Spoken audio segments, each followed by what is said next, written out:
Good morning mga idol. Ngayon pala gagawa tayo ng sublimation tote bag.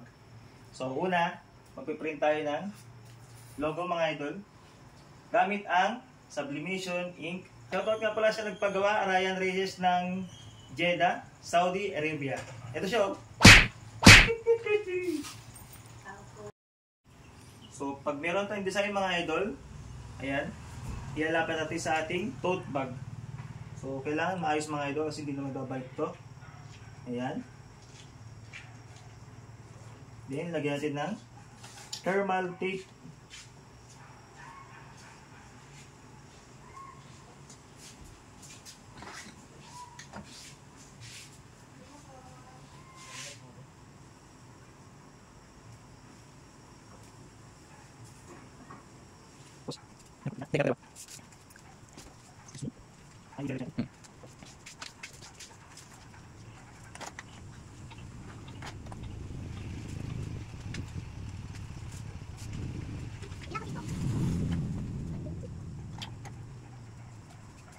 So, pagkatapos na maglagay ng design mga idol, kailangan ayusin mo natin bago ilagay sa heat press.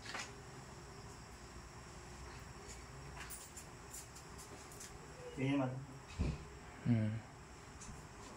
Ayusin mo, Maggie.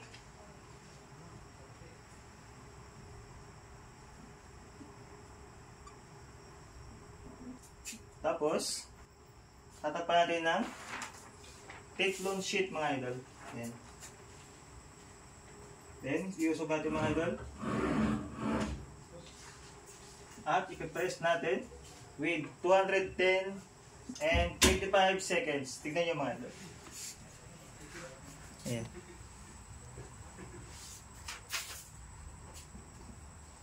So, hintayin natin ng 25 seconds mga idol. Pusa na siyang tataas.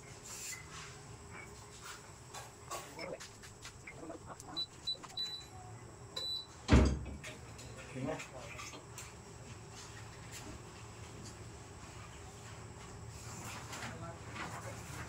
So, natin mga idol kung ayos ang pagkakagawa. So, check yung mga idol. Maganda. Yun o.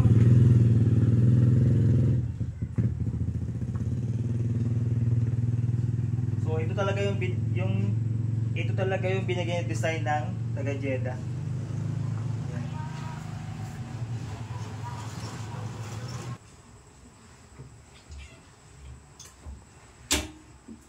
So sa mga gusto magpagawa ng tote bag, just PM me or follow our Facebook page, Emprem Creative. Thank you.